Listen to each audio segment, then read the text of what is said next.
না না তুমি আমার ভাইজান রাতে থানা উদ্বোধনের আগেই একেবারে আইএসএফ কর্মীর বাড়ি থেকে বোমা উদ্ধার হয়েছে বলে অভিযোগ, কি বলবেন? তাও রান্না করে যেখানে খাবার রাখা হয় সেই ঘরে বোমা উদ্ধার হচ্ছে, ষড়যন্ত্র কি? এই ধরনের নাটক আমরা পার করে দিয়েছি।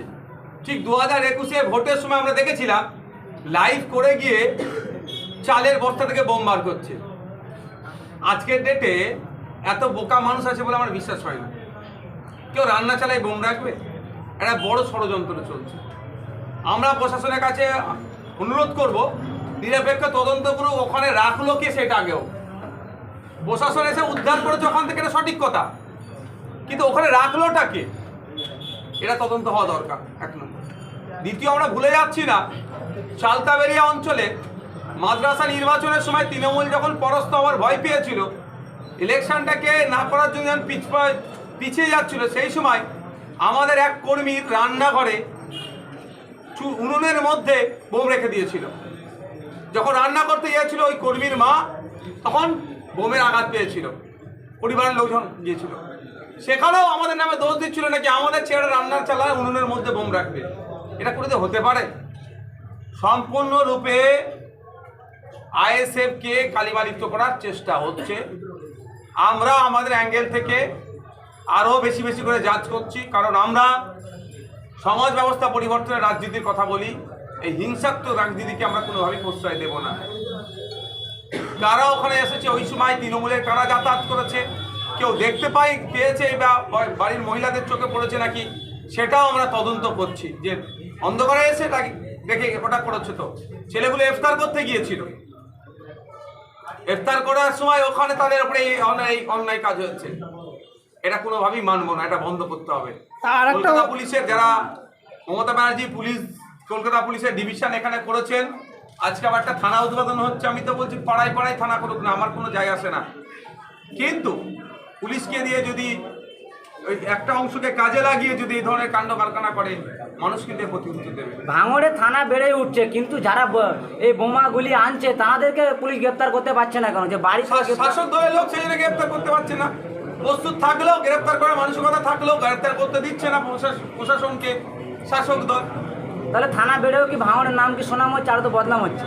দেখুন, মমতা ব্যানার্জি বা তার দল যেখানে বিজেপির 77টা এমএলএ সেখানে কোনো কথা বলছে না, আইএসএফ এর একটা এমএলএর উপরই তারা তো টার্গেট কেন, তা বুঝতে হবে। ভাঙড়ের এক বিধায়ক 293টার উপরে ভারী পড়ে যাচ্ছে, সেই জন্য এত চাপ। ভাঙড় যা পথ দেখিয়েছে, আগামী দিনে রাজ্যের মানুষ ভাঙড়কে ফলো করবে। স্বাগত মোল্লা আর একটা অভিযোগ করেছে, আপনি নাকি অঞ্চলে অঞ্চলে লক্ষ লক্ষ টাকা দিয়েছেন বোমা বন্দুক মজুত করার জন্য, কি বলবেন? আমি ওই লিঙ্কটা আমার কাছে পাঠালেন একজন, আমি বিস্তারিত দেখিনি। আমি আমার উকিলকে কিন্তু পাঠিয়ে দিয়েছি। আমি উকিলকে দেখতে বলেছি, যদি এই ধরনের অভিযোগ করে থাকে লিগাল আমি নোটিশ পাঠাবো, ওনাকে প্রমাণ করতে হবে, নাহলে ছাড়বো না। বলতে ট্যাক্স লাগে না, বলতে তার ট্যাক্স লাগছে না, যা মুখে আসছে বলে দিচ্ছে, অত সহজ নাকি?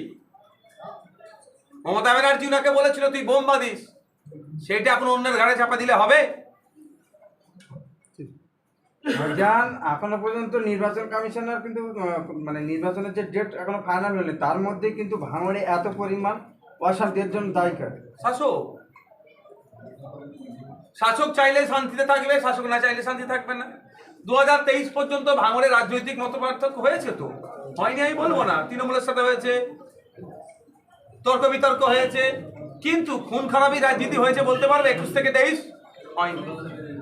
শাসক তখন চাইনি, যেই 23-এর পরে সরকার সাহেবকে হাতে দায়িত্ব দিল, পঞ্চায়েত নির্বাচন, একাধিক মানুষ খুন হয়ে গেল, মিথ্যা মামলা হচ্ছে, হিংসা হচ্ছে, বোমাবাজি হচ্ছে, মানুষের ঘরদোর ভাঙচুর হচ্ছে, বাড়িতে আগুন লাগিয়ে দিচ্ছে, দোকানে আগুন লাগিয়ে দিচ্ছে, কার আমলে হচ্ছে না? সব সরকার সাহেব দায়িত্ব পাওয়ার পরে। আর শাসক এসে করছে। বাংলার মানুষদের বলবো, এই শাসকের আমলে রমজান মাসে মানুষ নিস্তার পাচ্ছে না এই সরকার সাহেবদের চক্রান্তে।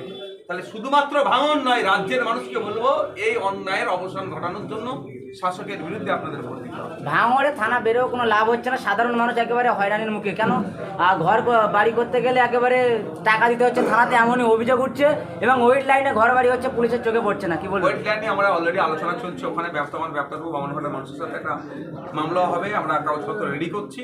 দ্বিতীয় কথা হচ্ছে এই বিষয়টা আমার কাছে একাধিক ভারবালি অভিযোগ এসছে, অনেকে সাহস করে এগিয়ে আসতে পারছে না। আমি অনুরোধ করব যে যারা টাকা দিচ্ছেন একজন অন্তত একটা অভিযোগ করুন। তারা ভয়ে অভিযোগ করতে পারছে না, পরবর্তীতে কি হবে, এই পরবর্তীতে কি হবে দেখলে কিন্তু এই অন্যায়টাই বাড়তে থাকবে। সব পুলিশ টাকা নিচ্ছে না, পুলিশের একটা অংশ গোপনে এই কাজটা করছে, আমার কাছে খবর আছে।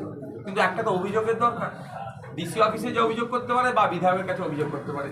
আমি শুধু অপেক্ষায় একটা অভিযোগ এতটুকু শুধু দিই। মিথ্যা কেস থেকে আইএসএফ কর্মীদের জন্য কি বার্তা দেবেন, যেভাবে মিথ্যা কেসে জড়িত হচ্ছে ভোটের আগে? আইএসএফের কর্মীরা মিথ্যা কেস নিয়ে ভয় পায় না। আইএসএফের কর্মীদের কেস নিয়ে বার্তা দিতে লাগবে না, সব রেডি। একটা নেতা এক রেডি, একদম কেস খাওয়ার জন্য রেডি, জেল খাটার জন্য রেডি। এরা কান্নাকাটি করার ছিল না। 2026-এ আপনার বিরুদ্ধে কাকে দাঁড় করাতে পারে শাসক দল? মমতা ব্যানার্জিকে দাঁড় করানো।